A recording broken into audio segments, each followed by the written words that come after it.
Meu nome é Lana Bleicher, eu sou professora da Faculdade de Odontologia da UFBA.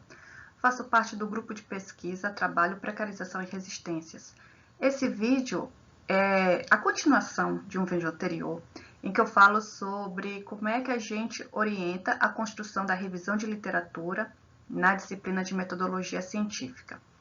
Se você não assistiu o vídeo anterior, volta lá e assiste, porque esse aqui vai se referir ao vídeo anterior várias vezes.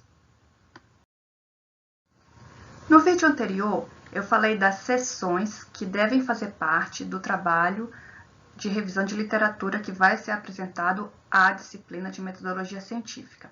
Falei em que ordem essas seções devem aparecer e fiz uma sugestão de que a ordem em que essas seções fossem escritas fosse um pouquinho diferente. Então, no vídeo anterior, eu falei de metodologia, falei de resultados da discussão.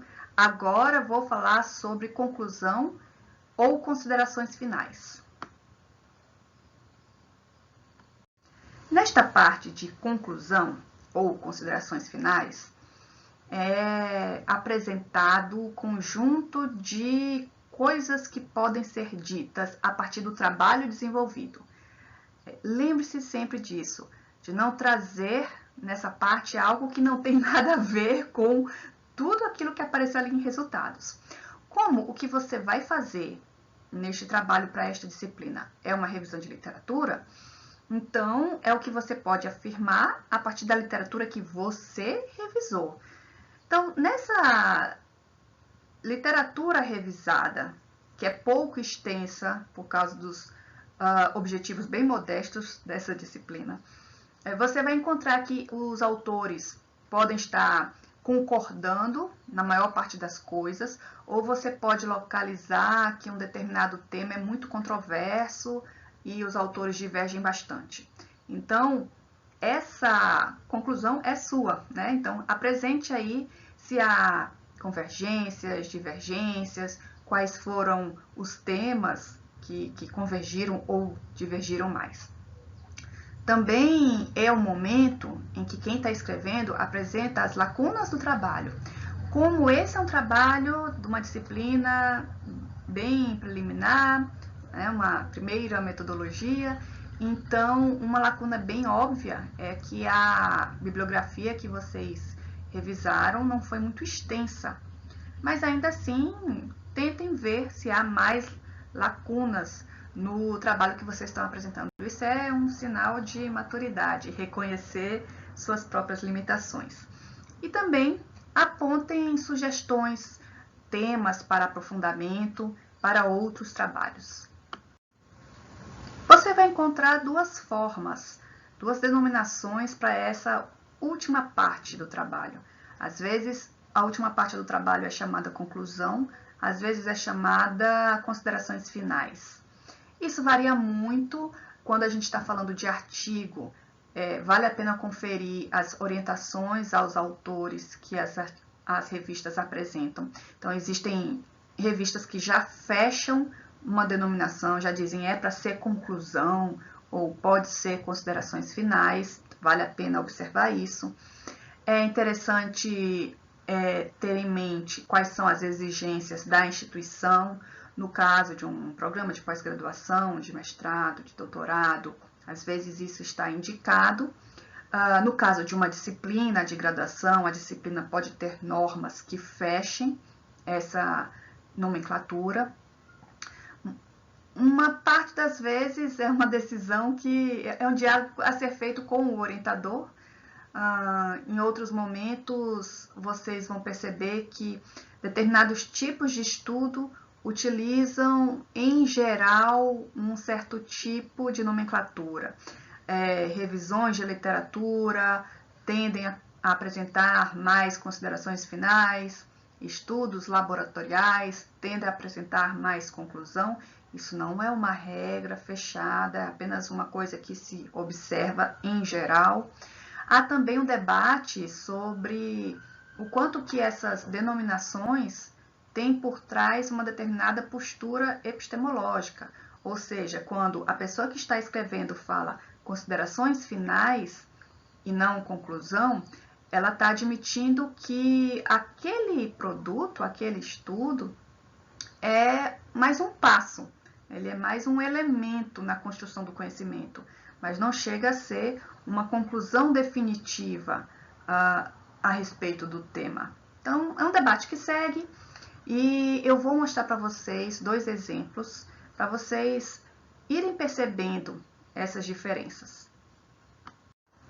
Esse artigo aqui é um artigo que vocês já leram, né? A gente sempre retoma na disciplina, cárie dentária e flúor, uma relação do século XX.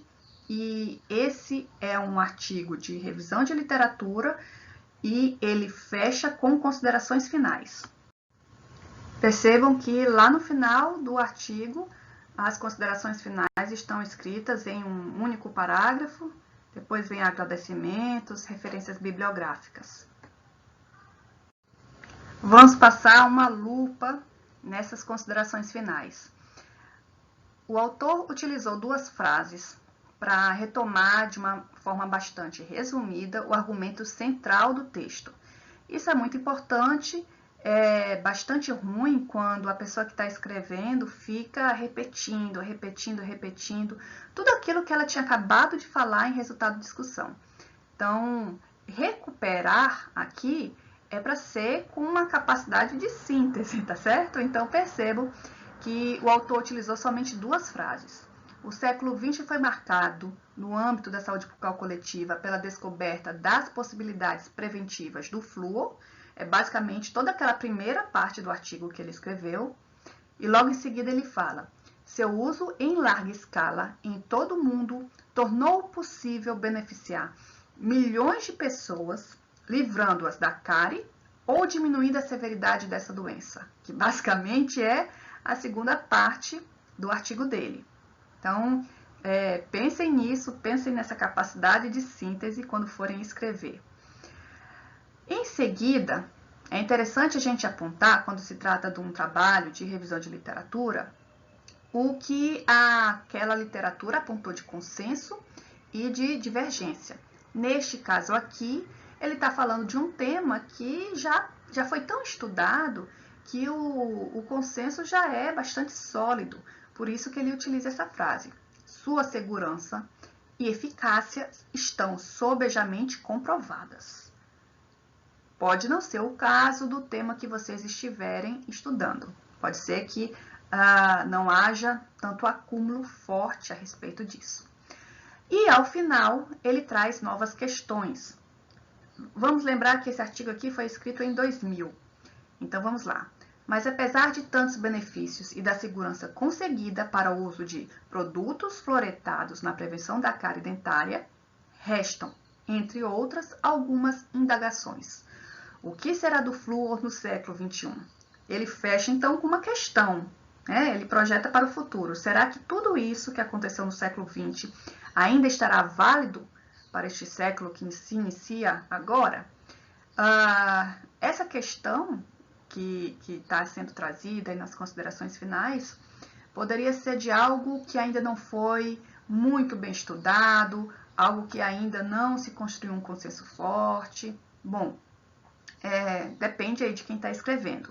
No caso dele, foi esta questão que ele trouxe. Agora a gente vai ver um exemplo de um artigo que termina com uma conclusão. Vocês também devem estar lembrados, porque esse artigo a gente está utilizando na disciplina o tempo todo. É um artigo de tipo experimental, laboratorial. Vamos dar uma olhada como é que ele termina. Então, vejam que no final do artigo tem a seção de conclusão, a seção de referências. A conclusão são várias frases curtas. Eu vou mostrar no próximo slide como é que é a lógica da escrita. Então, se vocês estão lembrados da ideia central daquele texto, é um artigo que utiliza 4 extratos fitoterápicos, faz um teste in vitro para ver o quanto que as bactérias deixaram de crescer. Então, elas conseguiram retomar de uma forma bem sintética quais foram os principais resultados. Nesta frase, os extratos apresentaram um comportamento de inibição total, inibição parcial, em torno de 60% das repetições, mostrando, portanto, que apresentam propriedades de possível controle no crescimento das bactérias da placa dentária. Então, eu quero chamar a atenção para isso, né? Porque elas colocam esse elemento de que houve uma inibição total, inibição parcial daquela cultura de bactérias que elas utilizaram para fazer a investigação, e ao mesmo tempo elas dizem um possível controle nas bactérias da placa dentária, né, que são diferentes daquelas que foram utilizadas no experimento. Então, daí já decorre um limite do estudo. Então, tem uma frasezinha que elas utilizaram só para avisar, para alertar de que existe um limite desse estudo, que é: as bactérias que cresceram no interior dos halos de inibição foram isoladas e identificadas, sendo estas transitórias na cavidade bucal. Não possuem papel significativo no processo da cárie dentária e da doença periodontal. Então, assim, apesar de ser um achado super interessante, é mais interessante ainda saber se esses extratos afetam as bactérias que causam essas doenças, essas duas doenças importantes.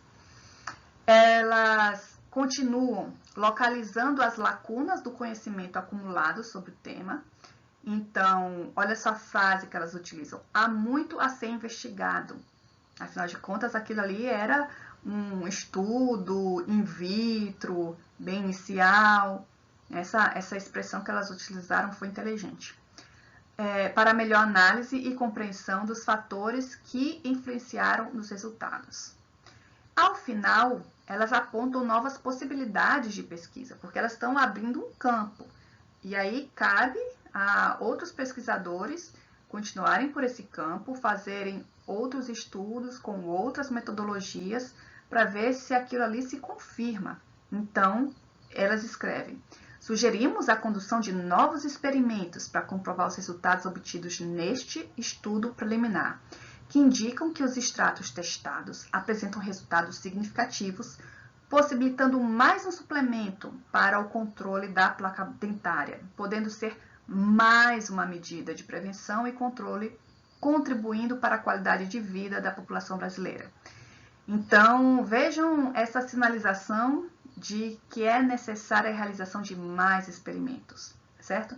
E para a gente fazer um link com aquela polêmica do começo do semestre, né, que a gente abre a disciplina com uma postagem de Facebook, elas falam assim, pode ser mais uma medida de prevenção, não a medida de prevenção, em substituição às outras que já existem, que já são conhecidas, já são comprovadas, certo?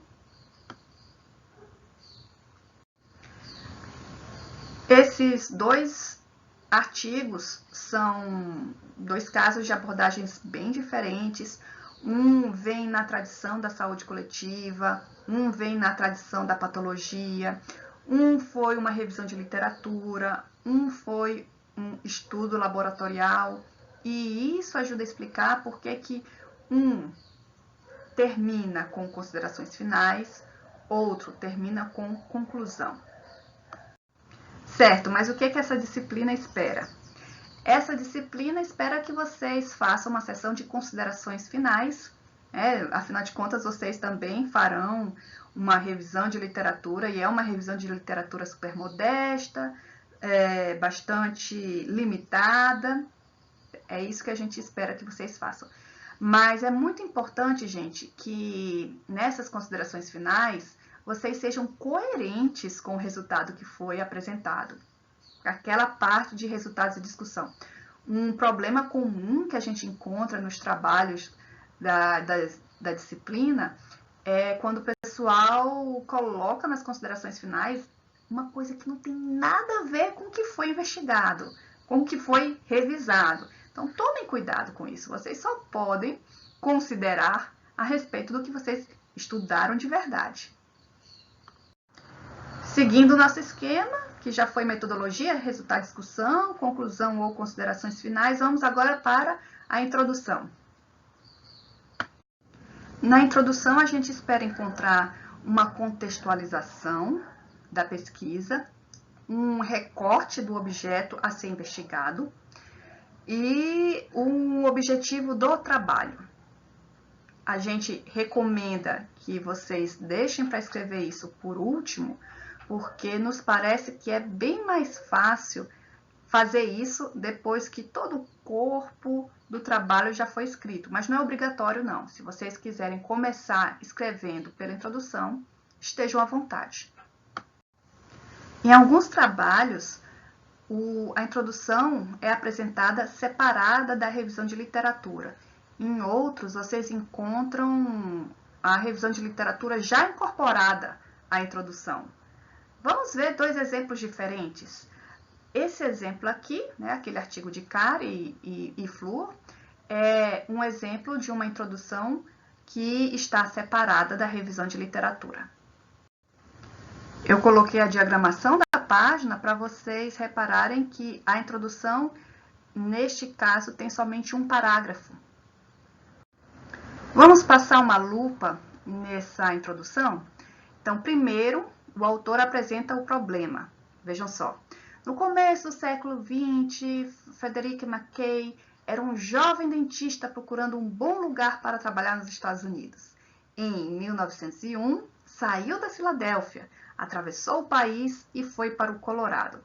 Entrou para a história da saúde pública e segue, tá certo? Então, ele está mostrando um pouco do assunto que vai ser abordado. O problema está sendo apresentado nesse pedaço de artigo. Uma coisa interessante, mas aí é estilo, tá certo? É que ele atiça a nossa curiosidade, né? Com essa frase aí. O que motiva esse fascínio e essa inclusão entre as 10 mais? Se vocês estiverem lembrando aí do artigo, esse é o momento em que ele acabou de falar que a fluoretação da água foi considerada umas 10 mais importantes medidas de saúde pública do século XX, né? Então, ele quer agarrar a nossa atenção com essa pergunta aí. E, ao final, ele já anuncia o que vai ser tratado naquele artigo, né? Com essa frase aqui. Isto é o que se apresenta neste artigo. Então, tem algumas coisas aí que são próprias de um estilo de escrita bem característico do autor, mas é interessante vocês terem uma atenção a esses elementos desta introdução aqui, que é a apresentação de um problema e já dá pista sobre o que é que você quer com a pesquisa, o que é que você quer com a revisão de literatura que será feita. Vamos ver um outro exemplo, que é o artigo que também já conhecemos bastante, aquele da avaliação dos 4 extratos fitoterápicos. Esse artigo aqui é um exemplo de uma revisão de literatura que faz parte da introdução. Vamos dar uma olhadinha mais de perto. Naquele outro artigo, o da fluoretação da água e Kari, a gente tinha, o artigo como um todo era uma revisão de literatura, tá certo? Então, por isso a introdução era pequenininha, só para apresentar o problema, né? Contextualizar. Aqui não. Isso aqui, esse artigo aí dos extratos fitoterápicos, é um estudo experimental. Então, o que ele tem para apresentar é o experimento. A revisão de literatura que ele tem é o contexto. Então, vejam que a introdução aqui tem uma quantidade bem maior de parágrafos fazendo parte, porque aqui já tem que dizer qual é o objeto que vai ser estudado, já tem que fazer a contextualização, mas já tem que também contar o que foi que outros pesquisadores já encontraram sobre esse tema, né? Eu vou mostrar no próximo slide pedacinhos, para vocês entenderem esta lógica. Portanto, em uma frase, as autoras trazem o acúmulo dos estudos sobre o tema. As informações sobre os estudos das plantas medicinais e suas virtudes terapêuticas foram sendo acumuladas durante séculos e muito deste conhecimento empírico se encontra disponível atualmente. Tem também uma frase em que as autoras anunciam o objetivo de pesquisa. E essa é uma frase super interessante, porque ela é bem objetiva. Ela amarra e deixa de forma bastante transparente o que esse estudo pretende. Veja só como é que elas escreveram. Face às considerações expostas, tudo aquilo que foi discutido antes, dentro da introdução, pretende-se investigar a eficácia dos extratos, e aí elas trazem o nome dos 4 extratos, tá certo? Tarará, no controle do crescimento das bactérias da placa bacteriana, comparando os extratos com a solução padrão, né, que sempre é usada para comparação, né, e aí elas dizem que é comprovadamente eficiente no controle da placa bacteriana, certo? Então, há uma grande precisão na maneira como é formulada o objetivo dessa pesquisa. Então, a gente falou dessas 2 formas de se escrever uma introdução, né? Separada da revisão de literatura e fazendo parte. O que essa disciplina espera que vocês façam para esse trabalho é que seja uma introdução em separado. É porque o trabalho de vocês será uma revisão de literatura. Então, vocês vão fazer uma introdução pequena, tá certo?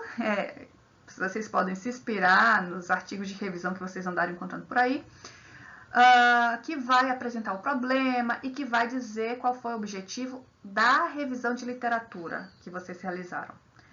Já teve equívocos de outros estudantes na disciplina que trazem o objetivo dos artigos lidos. Não é disso que a gente está falando. O objetivo que vocês precisam formular é o objetivo da revisão de literatura feita. Então, é coisa pequena, é possível que vocês consigam formular em somente um parágrafo essa introdução.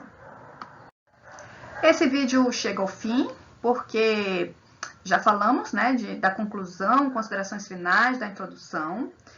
E o que a gente sugere que seja feito depois que isso está redigido é que seja feita as referências em formato ABNT. Eu não preciso falar sobre isso porque já teve aula de referências.